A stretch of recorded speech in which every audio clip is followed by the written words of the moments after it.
Good evening, Mommy Vicky. Good evening, Mommy Karen. And good evening din sa lahat ng ating mga mommies na nanonood. And welcome sa ating pinakabagong show na tungkol sa ilaw ng tahanan, ang Balitang Ina! Nako, Mami Vicky, ang balitang ina natin for tonight ay tungkol sa dalawang nanay na nag-away dahil sa chismis. Tama. At ayon sa ulat, nag-away daw ang dalawang kumare nang kinalat ni Nanay Minda na buntis daw ang dalagitang anak ng kumare niyang si Nanay Sonia.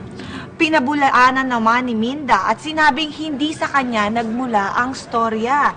Ngayon ay haharap sa korte ang dalawang nanay na nagdemandahan dahil sa nasabing chismis. Naku, kaya kayo mga mommies, mag-ingat kayo sa mga balitang inang chismis na yan. Tama ka, Mami Vicky. Kaya sa mga mommies, wag po tayong maging balitang inang chismosa. Masama po yan. Tama yan, Mami Karen. At wala na po tayong oras, kaya tumutok po kayo gabi-gabi para sa Balitang Nanay, ang Balitang Ina! At para po sa mga nanay na hindi nakapanood ng episode ngayong gabi, mapapanood niyo po ang aming replay bukas ng umaga, ang Balitang Ina niyo rin! Ako po si Mami Karen. At ako naman po si Mommy Vicky, at ito ang Balitang Ina!